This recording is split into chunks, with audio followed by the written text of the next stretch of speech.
Hey guys, I am Ri and मैं আসাম में रहती हूँ and I am a event planner.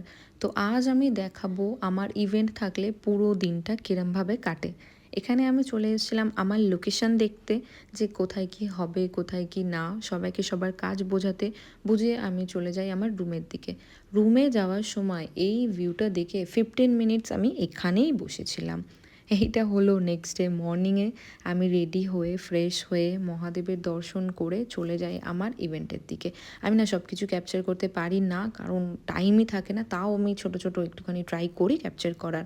আজকে দুটো ইভেন্ট ছিল, একটা হলো মর্নিংয়ে মেহেন্দি আর বিকেলবেলা ছিল sangeet night plus after party. Mehendi সেট আপটা খুবই কালারফুল ছিল অ্যান্ড সিম্পল ছিল। দেন এখানে চলে এসেছিলো ব্রাইড অ্যান্ড গ্রুমের ফ্যামিলি মেম্বাররা, এন্ট্রি করাও স্টার্ট করে দিয়েছিল। এটা হয়েছিল আফটার পার্টির ডেকরটা। আমি এখানে দেখতে এসেছিলাম সবাই ঠিকঠাক কাজ করছে কি না, কেউ কিছু বুঝতে পারছি কি না, সবাইকে বুঝিয়ে দিয়ে আমি চলে যাই ডিরেক্ট মেন যেখানে কাজ হবে ইভেন্ট সেখানে।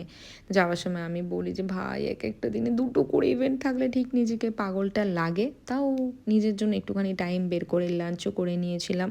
করার পরে এখানে আমার 90% ডেকর হয়ে গেছিলো, কিন্তু আমি ক্যাপচার করতে পারিনি, আমার ফোনে চার্জ ছিল না। তো তোমরা একেবারে ফাইনাল লুকটা দেখো। এইটা হলো ডিরেক্ট ফাইনাল লুক, যেটা এটা হলো এন্ট্রেন্স আর এটা মেন স্টেজ। থিমটা একটুখানি বলিউডের ওপর রাখা হয়েছিল, সঙ্গীত নাইট। এটা ক্লায়েন্টেরই রিকোয়ারমেন্ট ছিল যে বলিউড থিমের ওপরে হবে।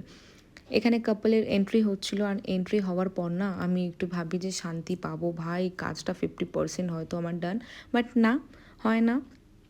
এই যে আমাকে আবার চলে আসতে হয় একটা লোকেশানে যেখানে পরের দিন হালদি হবে। তো ওই সেট আপে আমাকে দেখতে হয় যে কোথায় কত দূর হয়েছে কত দূর না। আবার আমার কাছে ডাক আসে যে আবার ইভেন্টের এখানে আসতে। এসে দেখি ভাই, গ্রুম অ্যান্ড ব্রাইডের ফ্রেন্ডসরা তো স্টেজ পে আগ লাগা দিয়া বস। ওই দেখতে দেখতে আমার খিদে পেয়ে যায়। চলে যাই আমি আমার খাবার খেতে, হোয়াইট সস পাস্তা। বাট খেতে খেতেও আমার শান্তি নেই, আবার চলে যাই আমি কোথায় ডেকর হচ্ছে, কীভাবে হচ্ছে কি না সেটা দেখতে। দেখার পরে আবার আসি, এসে দেখি এখানে কাপলের খুব সুন্দর একটা প্রোগ্রাম। দেন এখানে ফাইনালি আমি মনে করি যে ভাই আজকের জন্য এইটুখানি শেষ। কিন্তু না, এইখানে শেষ না। এই যে আমি এখন ডিনার করছি। ডিনার করার পর থেকে আমার আসল স্ট্রাগলটা শুরু হয়েছে বস। এত বড় রুম, এতগুলো রুমের মধ্যে আমি আমার রুম খুঁজে পাচ্ছিলাম না। কিন্তু কেউ ছিলও না, সিঙ্গেল একটা মানুষ ছিল না যে আমি জিজ্ঞেস করব কোথায়, কারণ অনেকটা লেট হয়ে গেছিলো।